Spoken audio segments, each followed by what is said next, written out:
Between aging and busy lifestyles, many women struggle with maintaining their physical and mental wellness. At Aquavita Concierge Healthcare Services for Women, we can help you revitalize your health and reclaim your life. We start from within by balancing your hormones, allowing your body to achieve and maintain desired weight goals. We also specialize in peptide therapies, regenerative medicine, sexual health, and aesthetics in our state-of-the-art facilities. Feel better, look better, live better. At Aquavita, visit aquavitality.com and begin your journey today. Lean on us. We are here for you. You matter. You are not alone. Are you feeling overwhelmed? Not sure where to turn? The National Suicide and Crisis Lifeline is there for you 24/7. Call or text 988 or chat at 988sc.org. Whether you're having an emergency or you know someone who needs support now, they can help you take the next step towards finding hope and healing. There is hope. 988sc.org.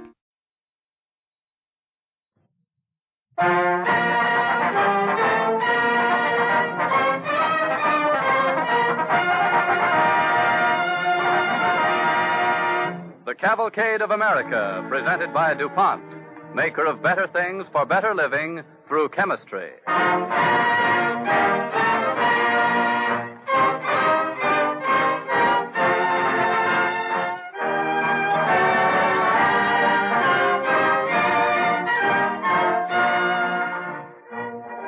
Tonight we bring you a play about a lazy man. He was a writer of stories. In fact, he was America's greatest short story writer, Sidney Porter, known all over the world by his generation and ours as O. Henry.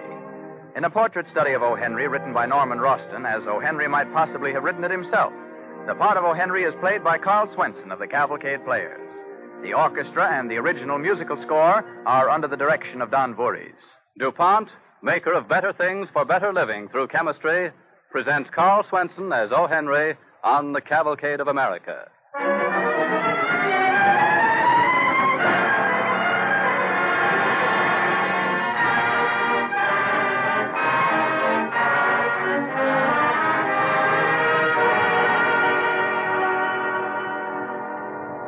The time, shortly after the turn of the century. The place, a magazine office in the city of New York. Casey. Casey! Coming, sir. Yes, sir. Here I am, sir. What are you doing here? You're not supposed to be here now. Huh? I work here. Do you know what day of the week it is? It's Friday, I think. You think, do you? And what if I say it is Friday?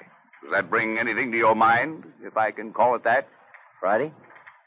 By heavens. What time is it, sir? Ah. Oh, it's after 6. I'm late, sir. I'll grab my coat and rush right over. Wait sir. a minute. Stop. Come back here. Casey, let me remind you for the last time. Friday is the most important day of the year on this magazine. Do you understand? Because that's the day O. Henry should be writing his story for the Saturday morning deadline, which he never does. And that's the day when you have to go down there and see that he does, remember? Yes, sir. I won't forget again, sir. More important than your life, understand? There are more than 100,000 people in this country, and millions more throughout the world waiting to read O. Henry's Sunday story. Now, do you understand? Now, see that he eats well tonight. Watch him when he crosses the street. All right, go on. Last week when I got to his place, you know what? He was playing that guitar here. Didn't I tell you to get that guitar away from him? That's what makes him lazy. He won't sell it. He says a man has to have something to talk to. Listen, Casey. If you don't come back with that story by tomorrow morning, you better not come back at all. You understand? No excuses. Wherever O. Henry is at this moment, and he's liable to be on top of the Flatiron Building or sitting on the Brooklyn Bridge or walking under the East River, you find him. Stay there. Sleep there. And bring back that story, dead or alive.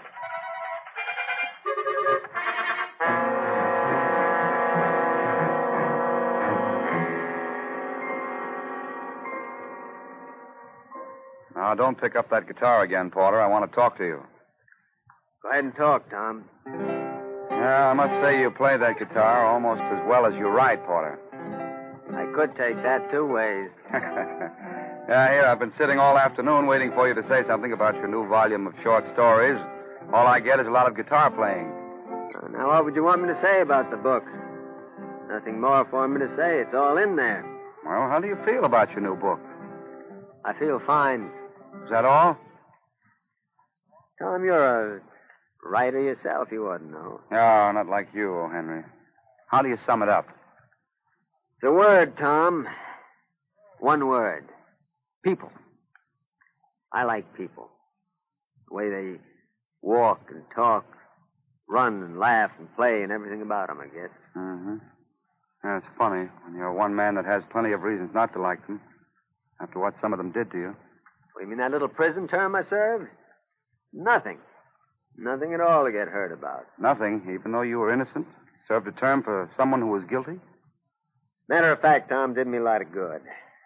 Made me understand people better. Helped me understand what was important about living. A little pain is good for the soul. It makes you understand what peace is like.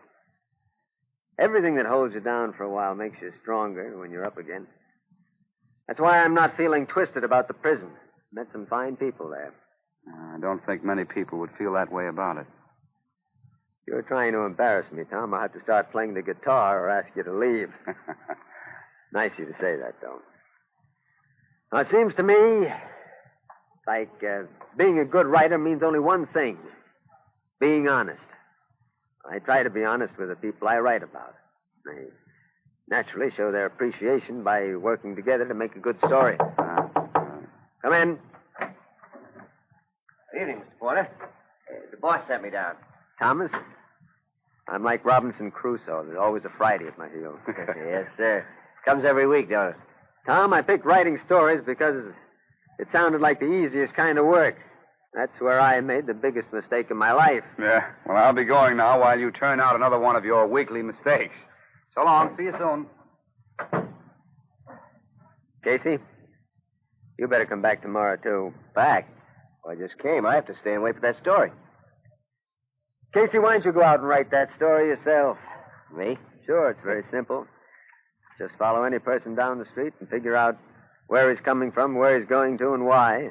And there it is. Yeah, you better not joke about it, Mr. Porter. The boss told me... I've been lying here on my back all solid day waiting for a story to come down from heaven, but it just didn't come. You go on back and tell your boss it just didn't come down this week. Tell him to reprint one from my last book. Oh, I can't go back now without your story. I got orders. He said dead or alive. Chief's a bloodthirsty man, all right. Well, I better start. Yes, it's fair. I'll just sit right down here till you're done. I mean start for something to eat. Huh? Come on, Casey.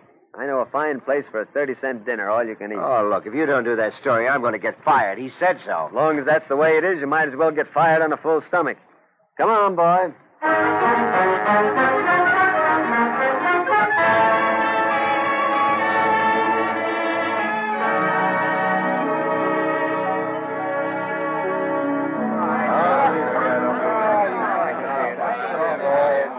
Boys, I've been doing the talking most of the night.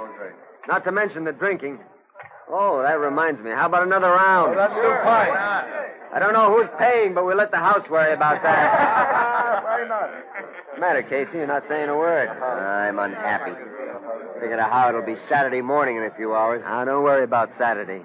It'll just naturally take care of itself. Boys, is everybody happy? Do you want to go home? No. Well, then don't. Say, Porter, that last story of yours, that fella Soapy in the cup. True life picture it was.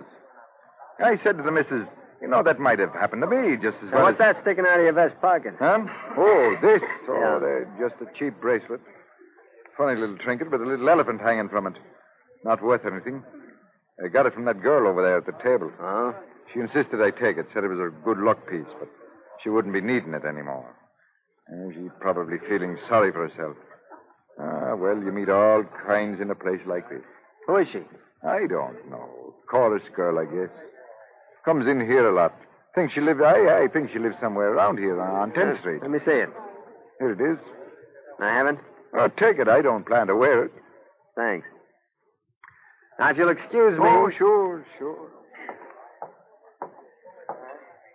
Pardon, ma'am, is this chair taken? Yes, it is. You mind if I sit down in this other one? Why don't you sit at the next table? Your name wouldn't be Sarah, would it? Say, why don't you leave me alone? No, don't get up, please. Would it be Susan?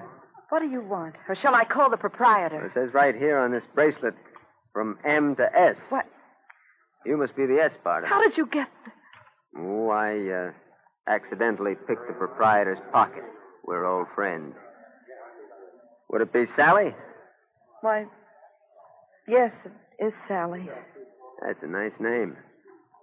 I'm an S name myself, Sidney. Sidney Porter. Bill to my friends. Well, I'm Sally Blake.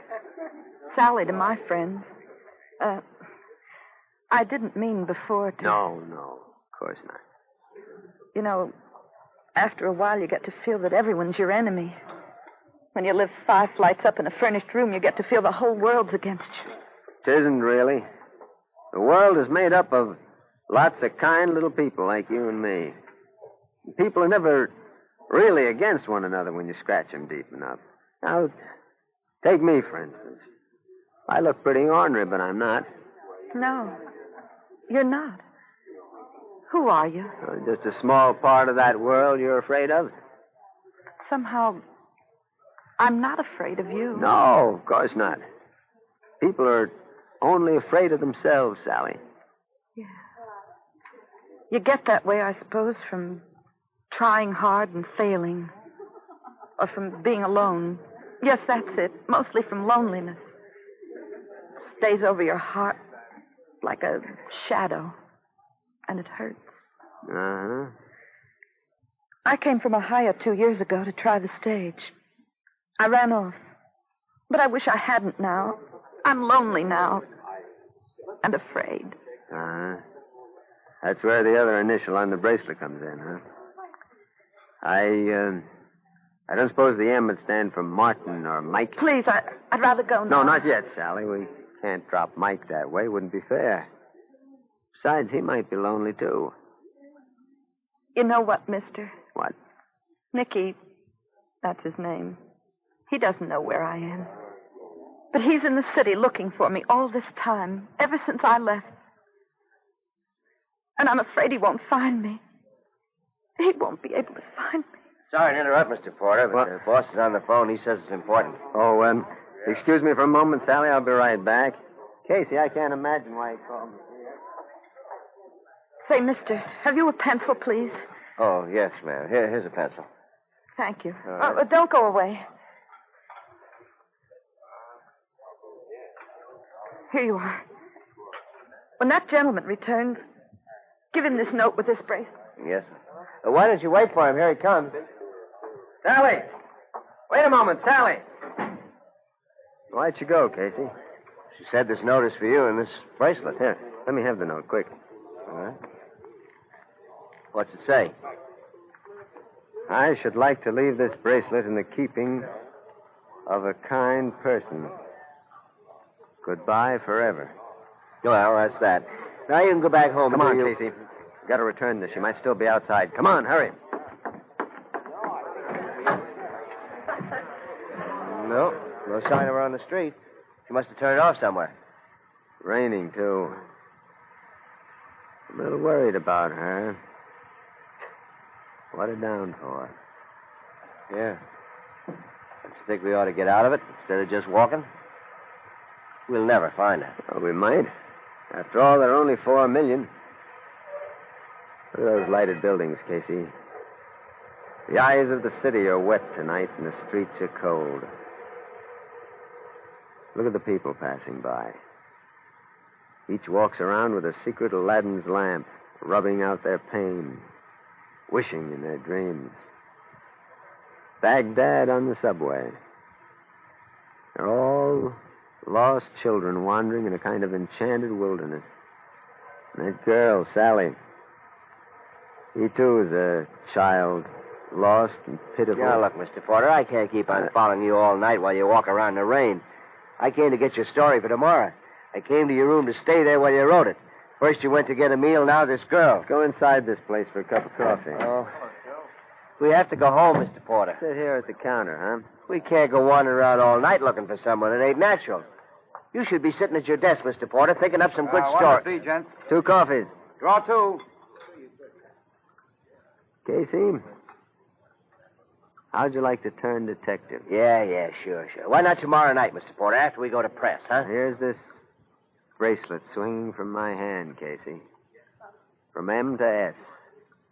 A girl on East 10th Street. That's all we know. This bracelet is worth less than $1. Probably cost him 6 bits. That's all he could pay. Now, why'd you pick one with a little elephant on it? That all means something. Perhaps if we swing the elephant like this, it might talk. Coffee, too. Count up. Hey, watch out, will you? Where'd you get that bracelet? What's the matter, son? I said, where'd you get it? I know that bracelet. Tell me. It was left by a girl. Well, let me see it, please. Yeah, the left eye's cut out of the elephant. I did that for luck. Mister, that's my girl, see? Where'd you find it, huh? Where? In the cafe down the block. She told me she'd always keep it. She said she'd keep it until she couldn't go on any longer. What? We have to find her. We gotta find her. Come on, hurry. We have to get there fast, wherever she is on that street. Now it's a matter of life and death.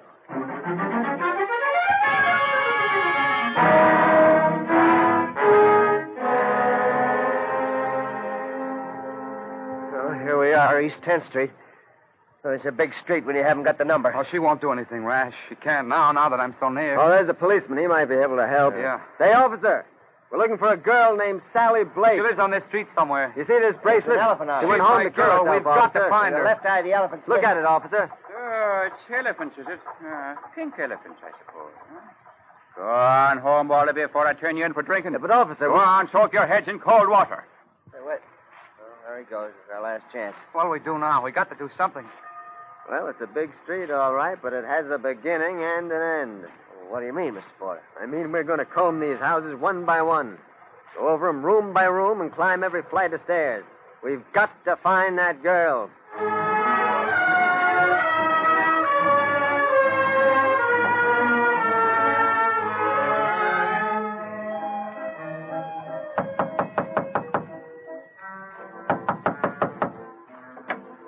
What is it?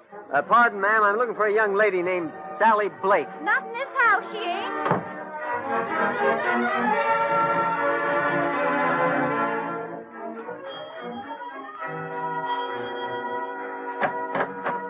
I'm looking for a girl named Sally Blake. She's got black hair. Nobody in my house by that name. Sorry. They don't like us much. Come on, Mickey, next house.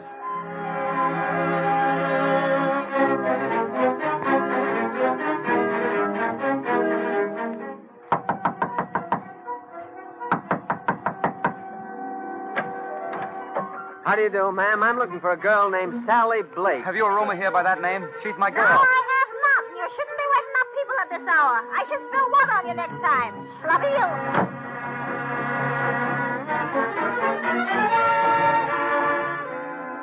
Well, we've covered 2 blocks. No sign of her. I don't know. I'm scared. There's so many houses. It's 2 o'clock. It's getting late. Early. Early's the word, boy. She keeps getting earlier hour by hour from now on. To it, lads. I always wanted this kind of exercise.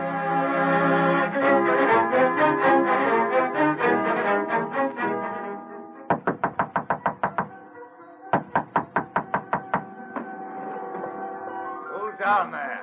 Sorry to wake you, partner. I'm looking for a Miss Sally Blake. Read it. Running through Skidoo. Here, I'll call the cops.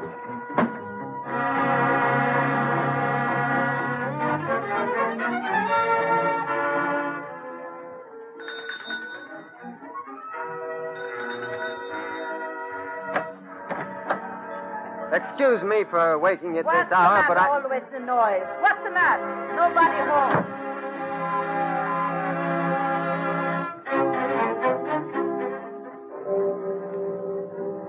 Don't you feel bad about it, Mickey? I don't know what to feel.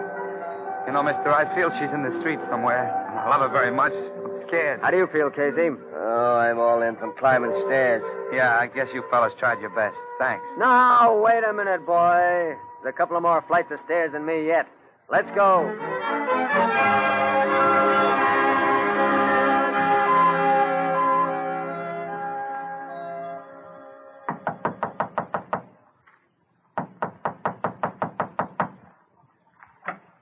Who is it? What's the matter? Is my house burning? Ma'am, 1,000 pardons for waking you at this hour, but I... Pardons, is it? Go on now. I'll wake me husband. We're looking for a lady named Sally Blake. Belonging in jail yard for waking people up. Sorry I troubled you, ma'am, but... Oh, now I recollect I did have a girl by that name live here a while back. She got behind in a rent, she did.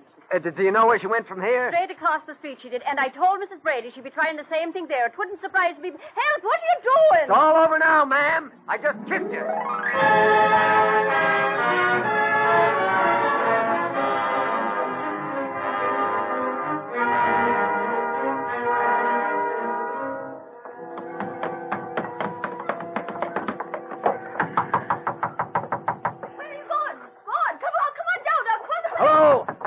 in there. Sally. Hello? Where are you? This is Mickey. Open the door, please. Do you think maybe... Landlady, can you open this door with your key? I can, but I won't. Not until you say who you are, Rick. Please, hurry, please. Hurry. Look at her on the bed. The room full of gas. The state's protected. Where's the gas jet? There, near the bed. I'll close the jets. Casey, quick, open the Sally. door. Sally, wake up. Please wake up, darling. Rubber hands. Huh? That's right. Yeah. You man, get some water out of that sink in the towel. Yeah, get some water, please. Good. Why did she have to do this in my house? Ah, she's coming around. Just got here in time, I guess. Sally, open your eyes. Let me see your eyes. Well, but man, what happened? Now, just you breathe slow and easy. You're the man I met in the tavern. Yeah, sure thing, Sally. I brought along a friend of yours. Mickey, Yeah. it isn't real. I must be dead and we're all in heaven. No, ma'am. This isn't heaven because if it was, they'd never let me in. Oh, the state's protector. What do the neighbors say? Oh, Mickey, darling. Oh, why? I was tired, Mickey. I was so tired of waiting. Go ahead, boy. You can kiss her again. It seems to do her good.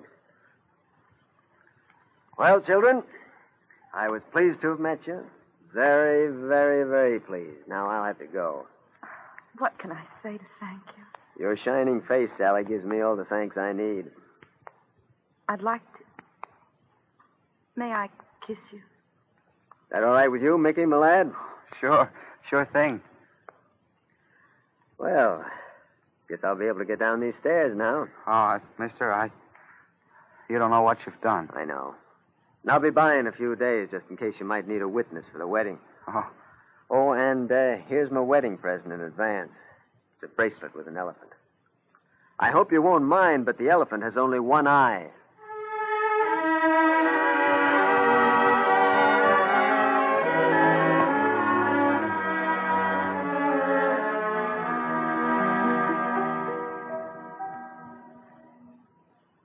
Looks like the rain's over, Casey. A day to watch the morning come stealing in over the rooftops, over the bridges, putting out the stars and putting out the million dreams of evening, waking all the dreamers. Sure was a wild night. Funny, I don't feel very sleepy. I never had so much exercise in my life, Casey. Never be able to look another flight of stairs in the face again. Guess it's all right to help others, but all I know is it's 6 o'clock Saturday morning, and where are we? We're home. Come on inside for a moment. Yeah? Casey.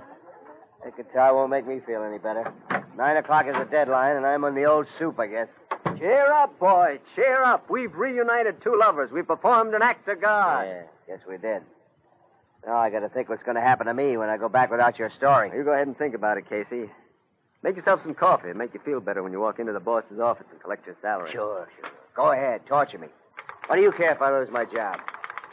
That's right. Don't pay any attention to me. Talk to your typewriter. I'll be going along now. Had a hunch it would all end this way. Casey, hand me one of those cigars. You know, that lad will be living next door to her all the time, see?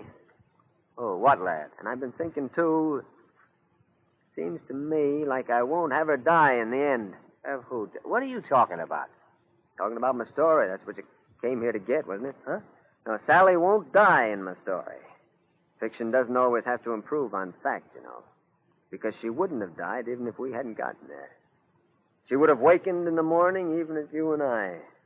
Her poverty would have saved her. That's how the story will end. You mean, Mr. Porter, that's a story? Say, it is. Say, that could make a story. Yes, sir. When we went into Sally's room, I turned off the gas jet.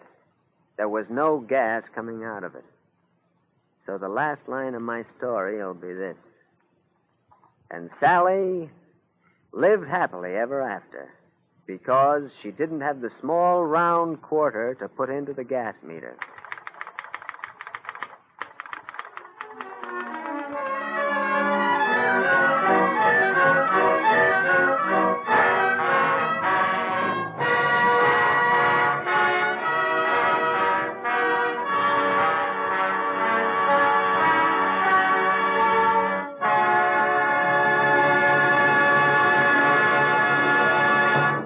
The Cavalcade of America thanks Carl Swenson and the Cavalcade Players for their performance of our radio play about O. Henry. It was shortly after the turn of the century when his career as a writer attracted world attention. That wasn't very long ago, but it was before our wonder age of modern science, when the achievements of chemistry began to bring so many comforts and conveniences into our daily lives. One of chemistry's most brilliant achievements is the manufacture of America's #1 synthetic rubber, neoprene, of which DuPont now brings you the latest news in the story of chemistry at work in our world. In 1932, less than 10 years ago, a DuPont pilot plant turned out 250 pounds of a new synthetic rubber called neoprene. 250 pounds weren't much. Manufacturers experimented with it, found it useful, readily bought all of it, and asked for more. A bigger plant was built. Additions were put on. Still, demand exceeded supply, and larger plants had to be built. This year, a plant at Deepwater, New Jersey, is turning out neoprene at the rate of 13 million pounds a year. That still isn't enough. By fall, the Deepwater plant will be making neoprene at the rate of 20 million pounds a year. That amount won't supply the demand either. A new neoprene plant, built, financed, and operated by DuPont, is going up in Louisville, Kentucky.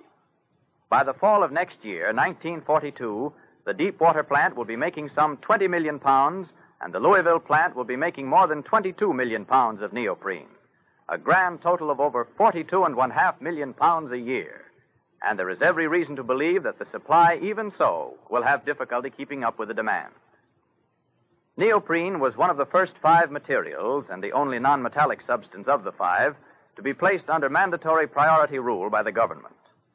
Why is there such a demand for DuPont's chemical rubber? Because it resists oil and is used on ships and docks, in hoses that load oil into tankers, for example. Because it's used where natural rubber might catch fire and burn, where it might carry flame along electrical wires inside a battleship, say. Because neoprene is used where natural rubber goes to pieces under the action of sunlight, which neoprene resists. Because hundreds of the machine tools that are so vital to defense production have parts that come in contact with oil and gasoline, and neoprene stands up better than rubber in such applications. Because the bulletproof gas tanks of our American fighting planes are lined with neoprene. Because every truck and every tank turned out on an American production line has anywhere from 1 to 100 neoprene parts. Those are a few of the jobs that neoprene does. Nor is it an accident that we find neoprene doing such jobs. It was exactly such qualities of service that chemists of the DuPont laboratories had in mind a dozen years ago when they set out to find a formula for chemical rubber. They weren't looking for rubber. They were looking for an entirely new material that would have the toughness and give and stretch of rubber, but that would have, in addition, special properties of its own. Unique properties that would make it better than natural rubber, that would enable it to do things rubber could never do.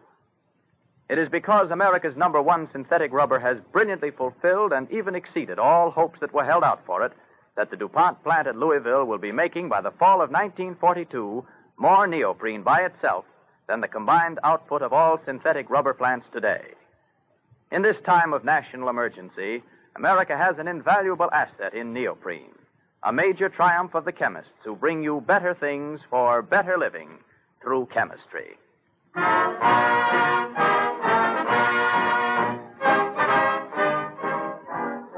And now a word about our program next week. We're going to tell you about a man and his fight for an idea against terror and danger in one of the most hazardous undertakings of mankind. That man was Clifford Holland. And his idea? Well, the great tunnel underneath the Hudson River that links New York and New Jersey in the service of millions today bears his name. We tell you the story of the man who built it and how it was built, with William Johnstone of the Cavalcade Players starring in the role of Clifford Holland. In our story of chemistry at work in our world, we will tell you about an explosive rivet perfected by DuPont, which is speeding up the manufacture of American aircraft today.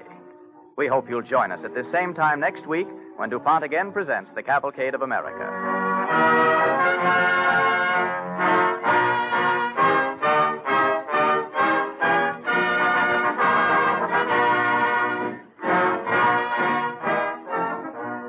On the Cavalcade of America, your announcer is Clayton Collier, sending best wishes from DuPont.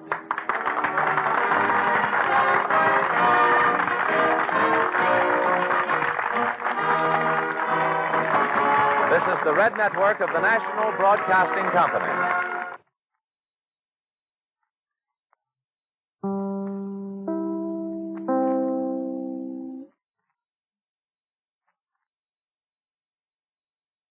Lucky Land Casino, asking people, what's the weirdest place you've gotten lucky? Lucky? In line at the deli, I guess? Aha, in my dentist's office.